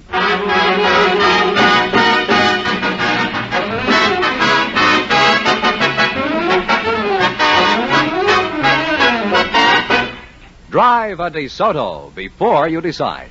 All across the country, prospective car owners are doing just that. They're thrilling to the beauty and performance of this new DeSoto. For here is a car with not just a few new features, but one that is really a new model from bumper to bumper. Start at the front of this car and feast your eyes on DeSoto's brand new full-width front grille. A beautiful grille that gives the car a look of power its high-compression engine so justly deserves. Look at those newly styled rear fenders and see how they add sweep and grace to the entire appearance of the car. Look through that rear window, which is larger and also has been lowered to make the visibility far better. And then take this new DeSoto out on the road. Remember, it's the car that lets you drive without shifting. Note its bigger brakes that stop you with far less effort. Feel how easy it is to drive and to steer. Yes, drive a DeSoto before you decide. Tomorrow, see the all-new DeSoto at your authorized DeSoto Plymouth dealers.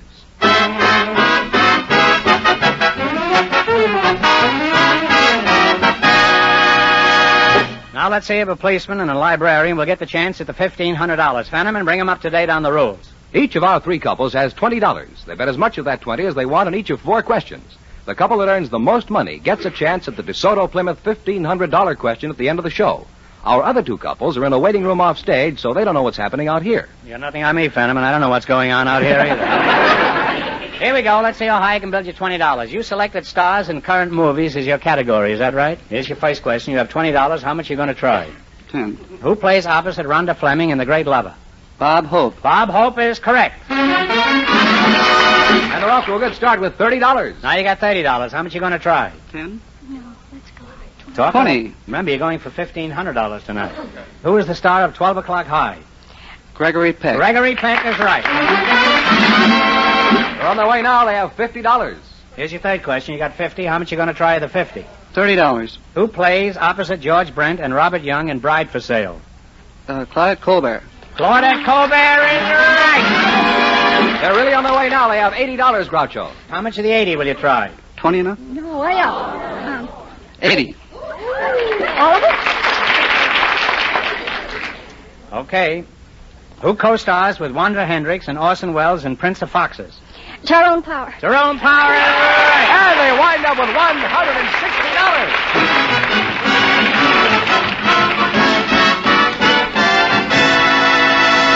Thanks and good luck from the DeSoto Plymouth dealer. Stick around now. You still might get the chance at the big question. Groucho, the secret word is still Sky. Perhaps our next couple will say it. Well, who is next? A television expert and a housewife, selected by our studio audience just before we went on the air. And here they come. Mrs. Olive Rusuck and Mr. Clifford Wong meet Groucho Marx. Welcome, folks, for the DeSoto Plymouth dealers. And if one of you says the secret word, he wins $100 in cash. It's a common word, something you see every day. Mrs. Oliver Rusuck, is that right? Russick. Russick, I see. Where are you from? I'm from Rock Island, Illinois. And you, Mr. Wong, you're in television? That's right. It isn't often we have people from show business here. What shows are you on, Mr. Wong? I'm not on any show. Oh, out of work, eh? What was your last television job? Well, I repaired a console set today, this afternoon. Let me get this straight. You fix television sets? That's right. Well, what makes television work? Well, both the sync pulses and the blanking pulses were transmitted by the transmitting station. It's transmitted on the horizontal polarized plane, and it's received by the receiver. And it's detected at the... Well, I think the secret of television is pretty safe with you, huh?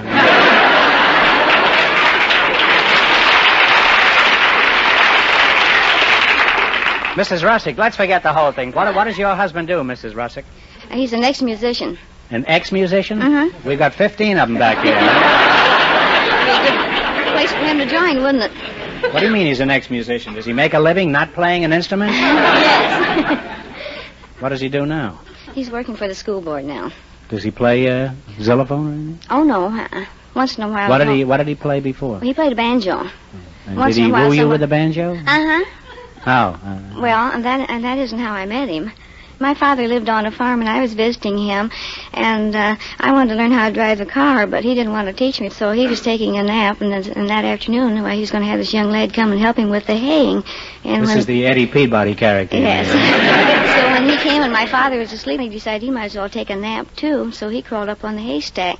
And so I was out driving the car around in the hayfield, because that way I wouldn't hit anybody or anything, and so I run it into the haystack. And I bounced him out, and he landed on the hood of the car in front of the windshield. And that's how I met him. Did he have his banjo with him at the time? No, he didn't. Now, Clifford Wong, I'll just call you Static, huh? Tell me, as a television repairman, just what do you do? Repair television sets. Who do you work for, Mr. Wong? Muntz Television. Well, if you had to do it over again, would you go into the television business, Mr. Wong? Well, yes, I think I will, but only on your side of the business is where there's money involved. You want to be where I am, where the money is that it? All right, you asked for it. Go ahead. This is your program, huh? You're the comedian. I'm the contestant. Go ahead. Interview me. Think this is such a soft racket? You try it for a while. All right. What's your name? Puddin' Tame. Ask me again, and I'll tell you the same. Well, what do you do for How do you a like living? it? Go ahead. Ask me another question. What do you usually do for a living? I'm in television. I fix television sets. Now, since you're me, go ahead. Tell a joke. Huh? Well, I tell you, something funny happened to me on the way to the studio tonight.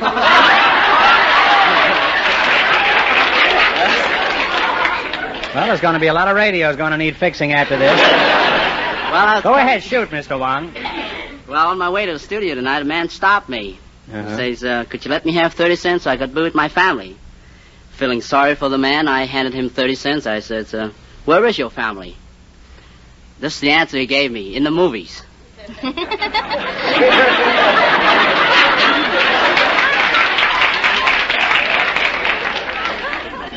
How old a man was he? Do you remember? No,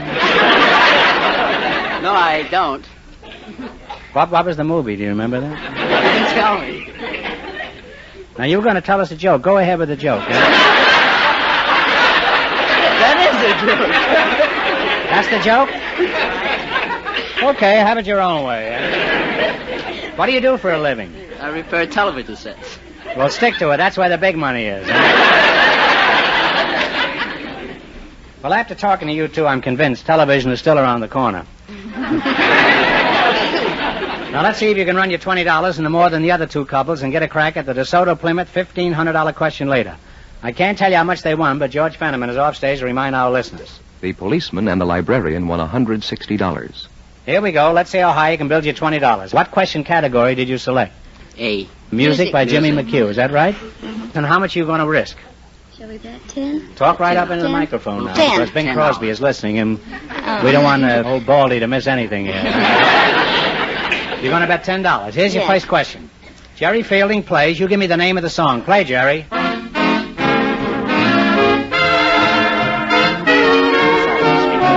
Sunny side of the street. On the sunny side of the street. $30. Okay, now you got $30. Remember, you're going for $1,500 tonight. How much of the 30 will you try? 20. How much? $20. What is the name of this song?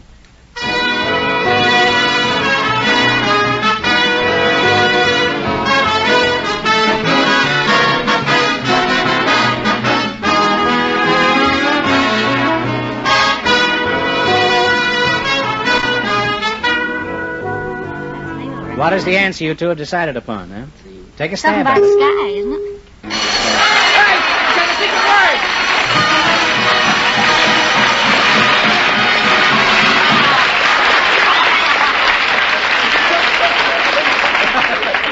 Riding around that haystack certainly made you lucky, Mrs. Russell. You just said sky, and that's the secret word tonight, so you win $100 in cash, compliments of the DeSoto Plymouth Dealers of America.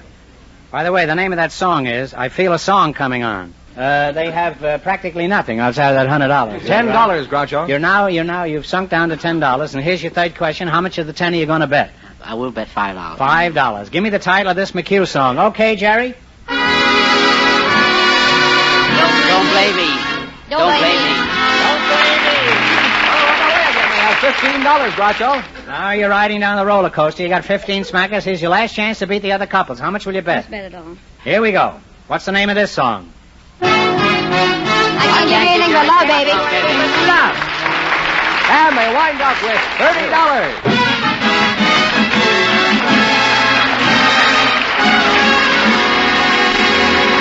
Thanks and good luck from the DeSoto Plymouth Dealers. All right, let's have our third couple, George, and it won't be long before we know who gets the big question. Who's ahead so far, Fenneman? The librarian and the policeman with $160. And the secret word is still sky. We invited some auctioneers and some square dance scholars to the show tonight, and here comes the couple selected just before we went on the air. Auctioneer Ken Porter and square dance caller Irene Hanford meet Groucho Marx. Welcome to You Bet Your Life, folks, and if one of you says the DeSoto Plymouth secret word, he wins $100 in cash instantly. It's a common word, something you see every day. We have an auctioneer and a square dance caller, eh? Miss Irene Hanford? That's right. You're a square dance caller, is that right? Yes, I am. Mm-hmm. Isn't that a kind of a peculiar occupation for a woman? Well, it might be, but I think women can do anything men can. You really think so, huh? I'd like to see you get into the steam room at the Elks Club.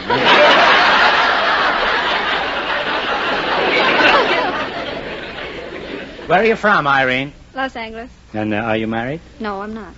I'm a miss. You're a miss, huh? Well, a miss is as good as a mile. I always say. No, I don't always say that.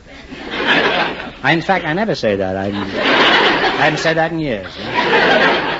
You're the auctioneer, Mr. Porter? Where are you from? I'm from Champaign, Illinois. How long have you been in California, Mr. Porter? I settled here in about 1945. What'd you settle for? 90 cents in... As an auctioneer, 90 cents in the dollar, I suppose. Huh? Are you married, or haven't you ever felt yourself going, gone? Huh? Yes, I'm married. You are married, huh? How'd you meet your wife? Did you pick her up at an auction? When I got my discharge out of Klamath Falls, Oregon, I came down here to visit. Out of where? Klamath Falls, Oregon. What were you doing up there? I was in rehabilitation camp up there. Oh. What do you do in a rehabilitation camp? Well, I was a Marine Corps. They was getting me ready for the public, I guess. What would you say is the most important qualification for an auctioneer? Well, 95% of it is psychology, softening up the people. Well, is that what you use the hammer for? No, I mean, you gotta, tell jokes.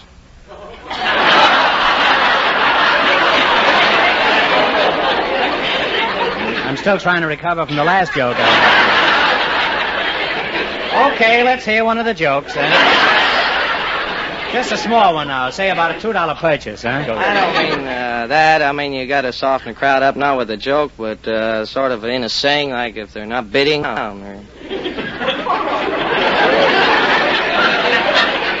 That's a nice joke, I think, to tell. Or that they have any of them ever taken you up in that offer? How does an auction work, Mr. Porter? Well, you bring up an article and you explain it. For instance, if you're selling a cow, a piece of furniture, a diamond ring, or anything like that, you explain it. And you have to explain a cow to the audience? How do you explain a cow? I'd like to hear. How many bids are needed to sell an item? 2 bids, sir. One bid doesn't make an auction. Well, how do you know when to stop the bidding? Well, when they quit bidding. This is after you tell them to lie down on the floor and drop dead, is that? Where do you do your hawking or auctioneering? Well, I auction at Auction City, and there is really a city called Auction City? Yes, sir. It's the biggest one in the world. Well, I'm kind of curious to hear you give your pitch. Suppose I got a $1,000 diamond ring here, and I want you to sell it for me. Now, you go ahead and sell it. All right. Now, here's a very gorgeous diamond ring, ladies and gentlemen. What are you going to give for it? All right. Down to 25 bidding now, 30 now, $30 bidding now, 5 now, 35 bidding now, $40 board. Now, ladies and gentlemen... You forgot to say drop dead, huh?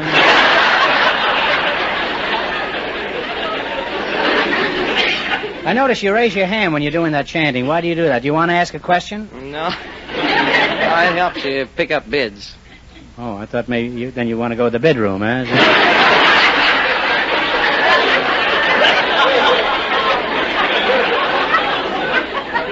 Well, Irene, I'm nuts about typesickery. I've never gone square dancing. Could you describe a typical dance? Well, you want an easy one or a complicated one? Well, say about medium, huh? Tail loose, Irene, huh? Well, how about... Throw your inhibitions out the window. Well, the first and third couples lead out to the right in circle 4. And they go once around. Then the working gents go home. Did you say the working gents go home? Yeah. Well, then who do they dance with? You've only started, and the men leave already? And the girls, their partners, are left on the side with the other 2 gents in 2 lines of 3. Well, there's 2 gents that didn't go home, huh? They don't like it at home, huh? Well, tell me, Gallicurci, could you call a square dance? Well, I might give you just the way one might start. Okay. You always start out with an element left and a grand right and left, you know. So you might start out, well, swing your honey high and low when you keep on swinging that calico. Now it's element left with the old left hand. Right to your honey, go right and left grand. Hand over hand all around that ring and a hand over hand with the dear little thing. And you beat your honey and promenade.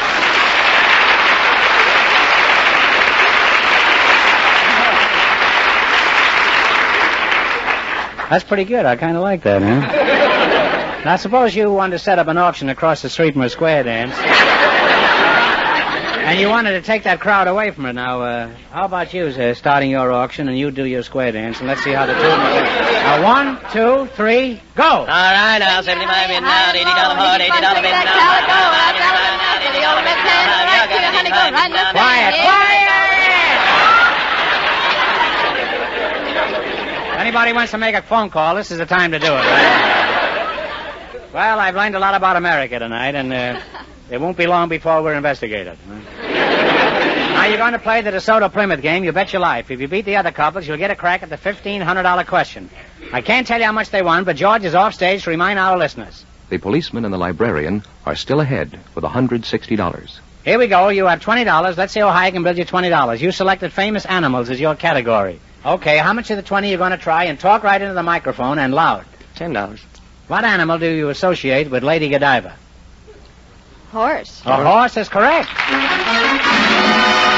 They're on their way with $30. I'd rather associate with Lady Godiva than the horse. Okay, now you got $30. Remember, you're going for $1,500 tonight. How much of the 30 will you try? 25 is better. 25. Okay, 25. What kind of animals do you associate with the Pied Piper? Mice. Rats. They're climbing. They have $55, Well, Groucho. they're both rodents, so I guess we'll give you that. How much you going to bet? You have $55. 45. $45. What animal do you associate with Jonah? The whale. The whale is right. They're really climbing. They have $100. Well, that was a whale of finance, and now you have $100, and here's your last chance to beat the other couples. How much of the 100 will you bet? You going to shoot the works? What animal do you associate with Romulus and Remus?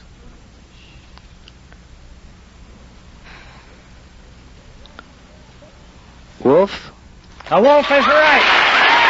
And they wind up with $200. And that means the auctioneer and the square dance caller get the chance at the DeSoto Plymouth $1,500 question.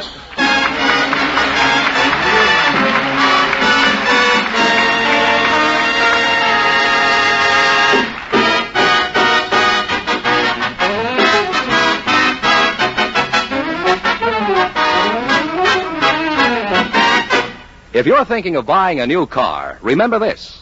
Now, more than ever, the beautiful new Plymouth is the car that likes to be compared. Because the new Plymouth is the low-price car most like high-priced cars. It's packed with value and ready to prove it now at your DeSoto Plymouth dealers. Check the value in this great new car yourself, feature by feature, against that of any other leading low-priced car. Compare the convenience of the new Plymouth's ignition key starting, the soaring power of its high-compression engine, the velvety comfort of its improved air pillow ride, the quick, sure stops of its Safeguard hydraulic brakes, and many other features exclusive with the great new Plymouth. You'll discover that this beautiful new Plymouth offers you a truly sensational new high for value in the low-priced field. Tomorrow, see the American beauty, the great new Plymouth at your DeSoto Plymouth dealers. And while you're there, don't miss the brilliant new DeSoto as well, a car that's truly new, the finest car that has ever borne the name DeSoto. Learn why your DeSoto Plymouth dealer is so proud of these two superb cars, the great new Plymouth and the brilliant new DeSoto.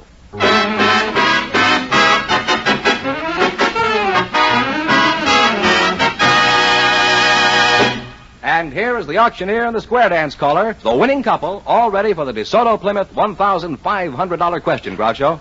How about it, kids? You nervous? Slightly. You're both professional talkers now. This is the time to talk up. All right, here we go for $1,500. I'll give you 15 seconds to decide on one single answer between you, so think carefully and please, no help from the audience. Here it is. Abraham Lincoln was our tallest president, standing 6 feet 4 in his stocking feet. For $1,500, tell me, who was our shortest president?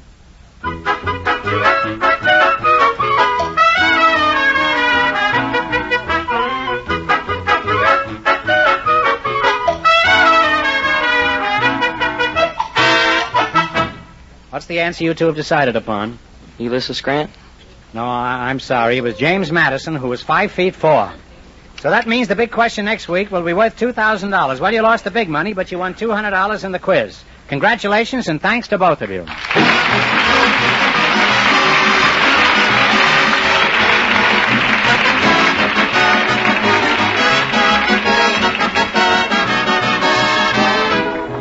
Bet Your Life is a John Goodell production, transcribed from Hollywood, directed by Bob Dwan and Bernie Smith.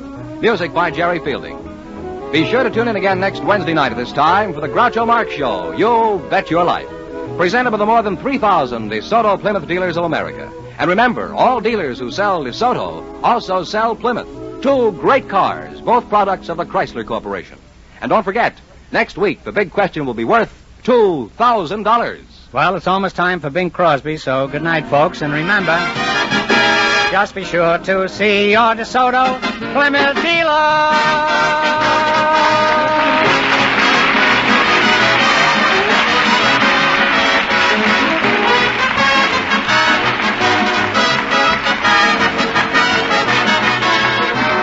Folks, here's a reminder. A dime seems like a lot of money to a small child, especially when that dime is part of the money you give the March of Dimes. And that child is a victim of infantile paralysis. Send all the dimes and dollars you can spare to your local March of Dimes headquarters. This is George Fenneman signing off for the more than 3,000 DeSoto Plymouth dealers from coast to coast.